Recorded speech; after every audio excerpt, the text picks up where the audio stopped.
Hi, welcome to the Fit and Healthy Today show, and I'm your host, Heike Turchiano. Today we'll be discussing the flu, or AKA influenza. When we talk about the flu, generally the flu versus a cold, a lot of people have a difficult time distinguishing between which they have. The flu usually moves in swiftly and quickly, and it attacks with a vengeance. Whereas a cold usually gradually comes on, you feel it, you kind of get a little run down and you're tired. The flu, boy, you'll get the sore throat, and the next day you got the fever and chills. So when we're looking at flu, what flu is, it's an acute viral infection of the upper respiratory system. This right here, okay? I know a lot of people say, I've got the stomach flu, and flus can, once they hit the upper respiratory, they can also affect the stomach as well. But the most common symptoms of the flu for most people are fever, body aches, fatigue, sore throat, and a dry kind of cough. Some people then also experience that vomiting, nausea, they get little swollen glands, they'll sneeze, and insomnia, and actually it can even bring about a little bit of bout of depression as well too. When we're talking about flu and its causes, everybody, I hear so many things, but it takes the flu about 48 hours before, when you're exposed, for it to hit the body. And depending on how good your immune system is going to be how well you're able to fight it off. Some people get very nominal flu symptoms. I had the flu 3 days ago. I had it for half a day, and it was pretty much gone. I started yanking some of the things that I talk about here later on to help me get over it very swiftly and quickly, because I'm a working mom. I can't, like most people out there, I work and I can't be sick. But the flu also can come down. Stress can bring the flu down as well. Anything that causes physiological stress, be it emotional, not eating right, all those wonderful things, anything that brings that immune system down. Now, there's another theory about the flu, which is kind of unique. You know how when you get the flu, sometimes you'll get diarrhea, you don't want to eat, you just don't feel so good. It's almost like your body's all of a sudden detoxing. Well, it seems as though, from some of the research that I went through, and it revealed, basically, that the flu actually can be a detoxifying time. The body sees that it needs to detoxify, and it'll make that virus hit you pretty good to where you don't want to eat, or if you do eat, you want to eat things that are really easy and light. So, when you do have the flu, here's some recommendations as far as the diet.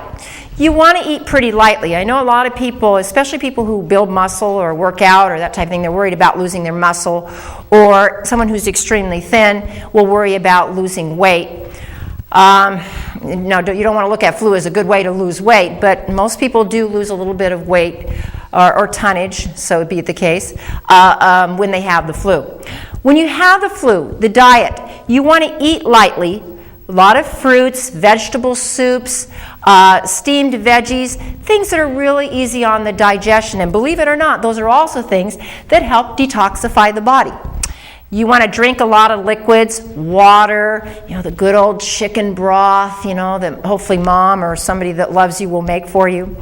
You can juice as well, vegetable juices.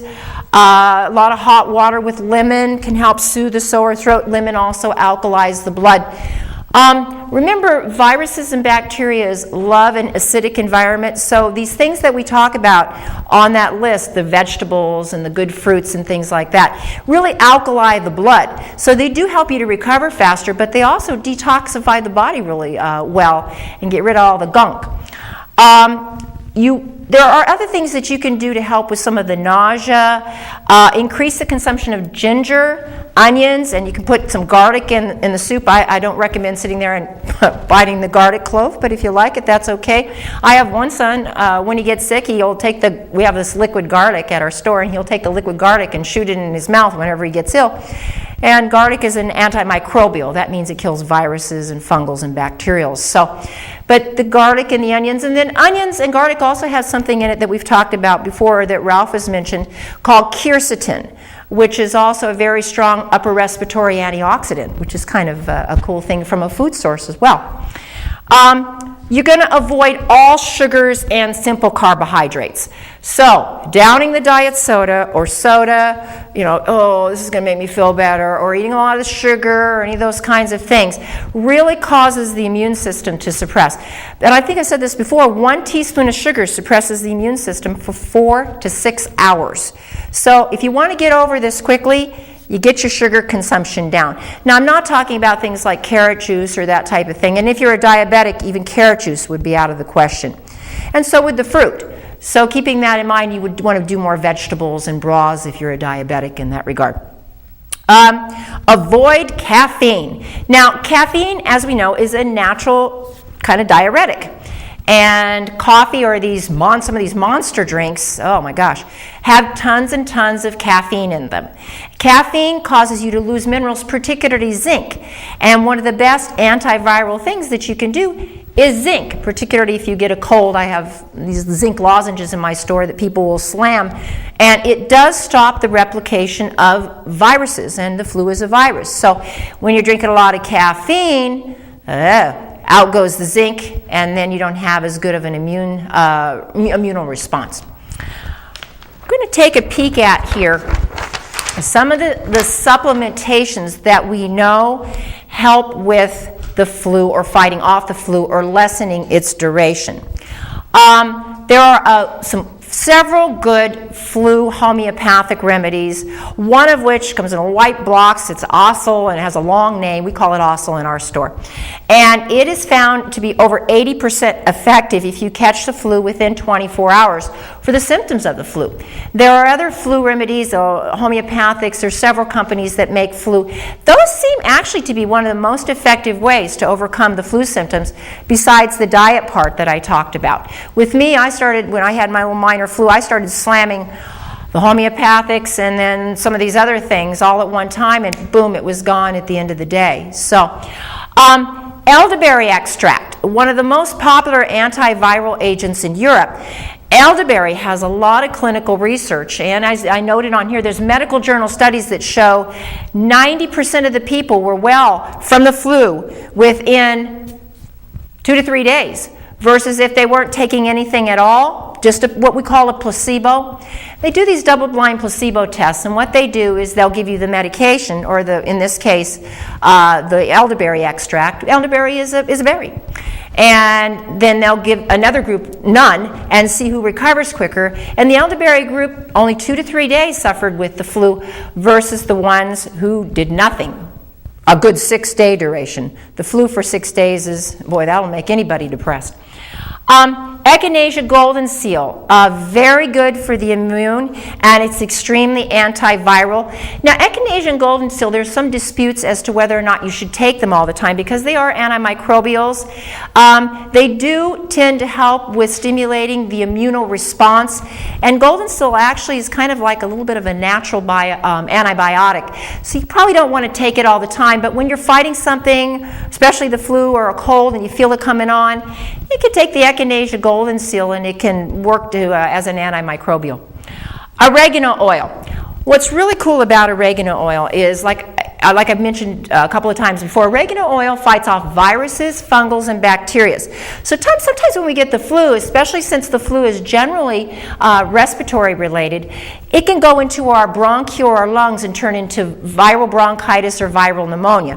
The viral bronchitis and pneumonia are the most common forms of bronchitis and pneumonia, not bacterial.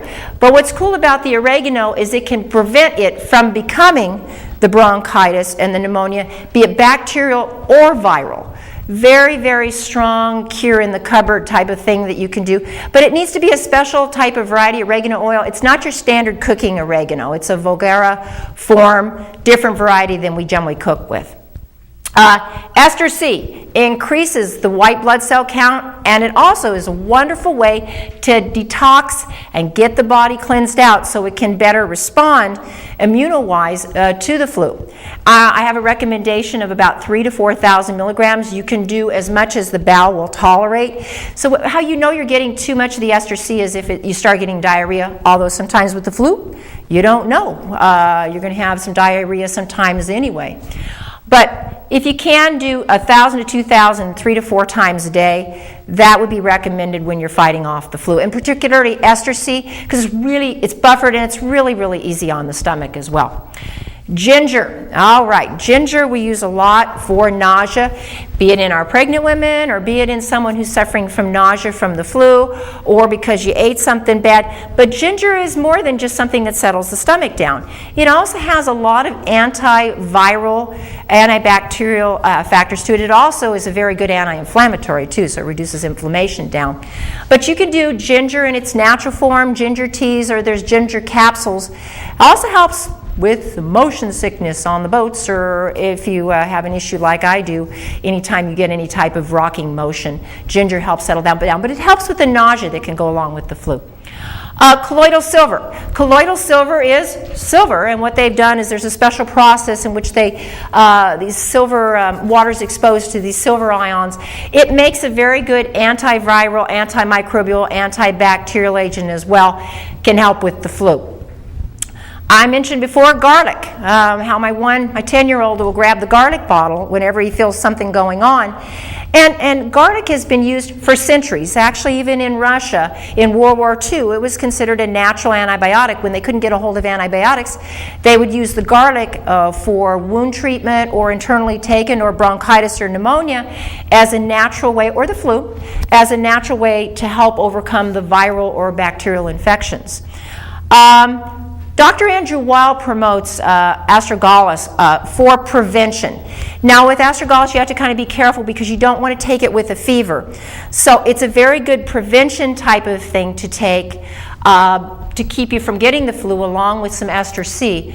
But once you have the flu, if you've got a fever attached with it, I wouldn't do it under those circumstances. Beta-1,3 glucan. People are like, beta what?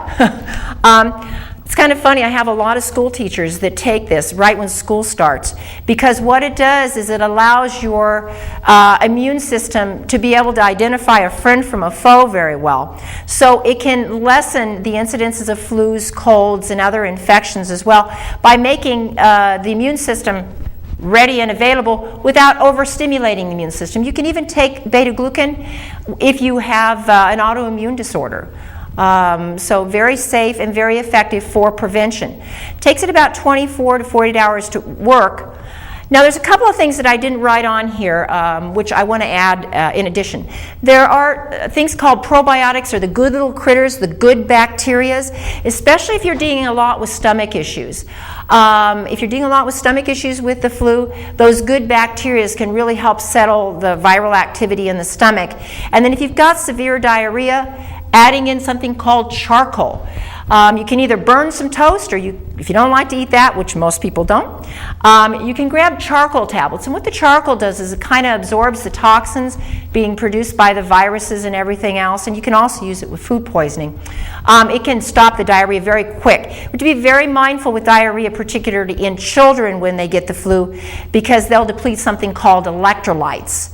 And so if you do have diarrhea or any of that type of thing, looking to stop or slow down that diarrhea with the charcoal, and then using electrolytes either in a liquid form, powdered form, it's very, very helpful to replenish those minerals that you might be losing from either vomiting or from diarrhea. I'd like to discuss some other issues at hand. I know a lot of times physicians or other healthcare professionals are recommending vaccines, and that's an option that you have to consider, and I would never tell you not to get one. But I can tell you this: if you do get a vaccine, these viruses change and modify themselves like every 3 to 7 years from what I'm reading. And what happens is when you get the vaccine, the next time that similar type of mutated virus comes along, 3 to 7 years, you will not have the immune response that you would have had if you would have actually been exposed to that particular flu. And remember, if you're like my parents, when you get your flu vaccine, 50% of the time, they get the flu. So the efficacy rate of the flu vaccine, not proven as well. And in some cases, actually, when people's immune system is down, it can attack at its worst. So discuss it with a really well-informed doctor. Go online and read and determine whether or not it's a good thing for you. For me, I choose not to. I fight things off so quickly because I know what to do, and then my body's going to be immune the next time it comes around, or when my customers come in the store as well. Now with vaccines, it's kind of interesting as well. My 10-year-old caught measles from a vaccinated child, a child who had just been vaccinated with the 3-day measles vaccine, and he caught measles from that child. So keep in mind that if you get vaccinated, you can become contagious to the people around you. It seems like I see more influenza once the vaccines start going into anybody than anything else. So once again, I don't want to discourage you, but I think you need to have all the information and facts and data to make a good decision as to whether or not it's right for you. If you do decide to get the vaccines, then you need to get them every year, because otherwise the next time that virus comes along, it will attack you pretty much with a pretty strong vengeance. So something else I tell people to do, and they kind of look at me a little crazy, whenever you have respiratory types of issues, they tend to affect the lymphatic glands because the body's responding, and they'll get a little swollen, and they'll kind of hurt, and they'll swell down here. And what I tell people to do is, if they can, try to do 20 jumping jacks a couple of times a day. What you're doing when you move your arms and you're jumping is you get your lymphatic system to move the crud out of the body. So if you can't do jumping jacks, kind of move the arms up and down, and then you can grab a chair and you can kind of jump or bounce. Anything to get that lymphatic system moving to where you can move things along helps it clear a little bit better. The lymph has a purpose, but it needs to be moved along. Now, for those people who are extremely sedentary or who are not able to do what I just showed you, then there are lymphatic massages that you can either learn, or there's massage therapists. Most of them have a good working knowledge of lymphatic massage. And if somebody's ill or the lymphs are swollen, sometimes that massage and moving that lymph along with a good massage therapist can be very helpful as well. Now, to conclude this, I want to give you my own personal recipe for flu and detoxing. And this is a wonderful soup that I make whenever my kids or myself get sick. And it seems to do the trick. And I don't know exactly all the reasons why, but I do know it does alkali the blood. And it seems to detox, and I always say a little healing prayer over it that it will help heal my body and my children's body, but whatever your religious beliefs. But the recipe I have down here is carrots, celery, onions. Once again, we're dealing with the quercetin. Broccoli, zucchini squash, I misspelled zucchini. Spinach leaves, 1 cup of spaghetti sauce, and then whatever your favorite spices are. Boy, that would be an excellent time to go ahead and throw in your garlic. And anything else, you can throw on a little bit of thyme, whatever you can. You put the lid on it for about 45 minutes or so. Just let it kind of cook to where the vegetables are cooked through, but not mushy. And you spoon that out and you eat, 2 or 3 bowls. It will definitely help with some of the things I mentioned in the diet. It's a quick, easy way to get yourself on the way to recovery. I hope that helps you, and we're going to be moving on to our next section, which is our fitness portion of our show.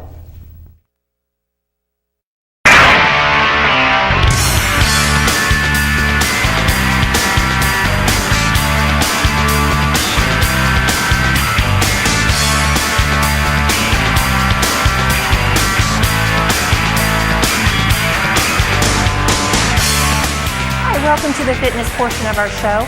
Today I'll be demonstrating an exerciser that can support and help strengthen the rotator, and that is this section right in here. For athletes particularly, or for people who throw balls, or for the 40-some-year-old guy that's getting out there, or mom that's getting out there starting to throw the ball with their child or their grandchildren. The rotator is involved in that throwing motion. What I'd like to show you is an exercise that will help strengthen the rotator, and this is particularly helpful for athletes or people who have very, very minor rotator stiffness, or I shouldn't say stiffness, irritation or bothers them. This can help strengthen the rotator. And what this motion is you get in a 90-degree angle on your arm right here, and you're going to grab a 2 to 5 pound weight on this, and you're going to rotate it in an outward motion. Okay, just like this. Rotate it out, back in again. Now you can do this laying on the floor if you'd like with additional resistance. Now if you have any severe rotator issues, I wouldn't do this, but if you're definitely a ball player or getting back out there doing the weekend warrior ball playing, I would add this into my fitness regimen to help strengthen that rotator. Next, we'll be moving on to our research analyst portion of our show. Thank you.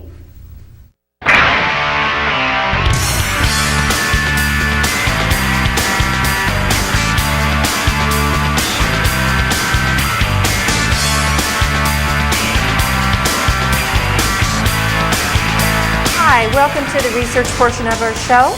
And with us today, as usual, is research analyst Ralph Turchiano. Ralph? Thank you for the intro. And we have a few interesting articles today, but I'm going to spend a little bit of time on one particular item called bisphenol A. But to start off, another feather in the cap for honey. Well, it finds out honey is a little bit more powerful than a lot of us think. In a recent research article that just came out from the American Academy of, Otolaryngology, Head and Neck Surgery Foundation, they discovered that honey is very effective at killing bacteria. In fact, it killed all forms of bacteria, and especially the drug-resistant biofilms that make treating chronic rhinosinusitis difficult, according to that research presented. The study, authored by the Canadian researchers at the University of Ottawa, found that in 11 isolates of 3 separate forms of bacteria, Pseudomonas, methicillin-resistant, and Staphylococcus aureus, honey was significantly more effective in killing both planktonic and biofilm forms of the bacteria compared with the rate of bactericide by antibiotics commonly used against the bacteria. So, I don't know how it's going to look putting honey up the nose, but however, if it beats the antibiotics, it beats the antibiotics. Just if you can, remember, most of these studies are done on non-processed honey. There are natural honeys. Once you heat honey, you change its structure dramatically. After that, there's another slap in the face to women, especially from this time, Pfizer. A real interesting aspect in this was a top-selling medication, Lipitor in particular, and we can't say the name on this because it was released in the Journal of Empirical Legal Studies, found out that virtually no evidence was found, or any quality clinical evidence that showed any benefit to women whatsoever. And they said, quote, they could not unable to find any high-quality clinical evidence documenting reduced heart attack risk for women in a primary prevention context. Furthermore, advertising omits label information relevant to women. Theodore Eisenberg of the Cornell Law School and Markman Wells of Cornell University assembled a study meta-analysis of the drug's effects on cardiovascular risk, taking into account all relevant studies reporting risk for both men and women. They also said, quote, Pfizer claims of clinical proof that Lipitor reduces the risk of heart attacks in patients with multiple risk factors for heart disease does not appear to be scientifically supported for large segments of the female population. In addition, Lipitor's advertising repeatedly fails to report that clinical trials were statistically significant for men but not for women. Meaning they did the studies, they didn't pan out the way they wanted them to, and they just didn't bother telling you the information. Unqualified advertising claims of protection against heart attack may therefore be misleading. Pfizer's advertising also does not disclose critical portions of Lipitor FDA-approved label, which acknowledges the absence of evidence with respect to women. And they said, quote again, our findings indicate that each year, reasonably healthy women spend billions of dollars on drugs in the hope of preventing heart attacks, but that scientific evidence supporting their hope does not exist, the authors conclude, not to mention the side effects. So next time you're thinking about taking a Lipitor and you're a female, unless there's really good reason to do that to support it by scientific information, I really don't think you should be contributing to any one particular pharmaceutical company's mutual fund or pension plan. After that, an interesting thing from the Harvard University. Cheating death is easier than you think. What they discovered is if you add up all your chances of dying, whether that be the 1 in 5 chance of dying from heart disease to the 1 in 3.7 million chance of being eaten by a shark, when you add it all up, your chance of dying on a daily basis is actually 110%. So, every day statistically we are cheating death. But they did find out one interesting thing. When following 120,000 nurses for 32 years, they found that those that exercised or ate well, or basically took care of themselves, had 55% of those deaths. Let me back this up. 55% of those deaths could have been avoided just by exercise and having a healthy diet. They also said that 44% of cancer deaths and 72% of cardiovascular deaths could have been avoided in just doing as little much as walking 30 minutes a day. That's pretty significant from a huge aspect, especially from a healthcare crisis. A little bit of it's kind of self-inflicted. After that, now we go down to a chemical you find in everything, bisphenol A. Bisphenol A is especially found in infant bottles, milk bottles, water bottles, you name it. They recently discovered that generally large portions of the population, actually 90% of us, have bisphenol A in our body. They found that it contributed to cardiovascular disease, developmental diseases, heart diseases, cancer diseases, and basically mental retardation, including Down syndrome. Basically what these researchers did is, especially also with the Journal of American Medical Association, the JAMA, which did a noble job in this case, they wanted BPA removed with just tons of data to support that it should be removed altogether, including toxicologists itself. In fact, some of the studies that came out, just to give you the importance, accidents in lab animals raised questions about chemicals in plastics due to chromosome damage. Components in plastic bottles found to cause abnormal pregnancy in mice, including Down syndromes. They found the chemical presence in clear plastics can impair learning and cause disease. Suspicion, and that was from Yale University, suspicions linger of bisphenol A in breast cancer because they found it spread the growth of ovarian and prostate cancers on top of that from Indiana University. Chemical used in food containers disrupts brain development, found from University of Cincinnati. They found out to show that the chemical interfered with the rapid signaling mechanisms active in the developing and maturing brain. That was Dr. Belcher from Indiana University. They also found, and the nail in the coffin should have been, that after they found out that BPA was found in 90% of the population, they discovered it resulted in a 39% increase of all cardiovascular disease, angina, coronary heart disease, heart attack. And on top of that, those with the highest BPA concentration had a 2.4 times the odds of developing diabetes. What was the FDA's answer to this? Chemical. Restricted in babies, restricted in basically exposure to our children, restricted as a total part of the population, or look for alternatives? No. Their answer is it is safe. And it is safe in low levels, even though every single one of these results was due to concentrations that were below levels deemed safe by the government. Thank you. Thank you very much, Ralph. We really appreciate your research and your time. We hope that this information helps you further look into and research for yourself and take this data and apply it accordingly. Thank you again for joining our show.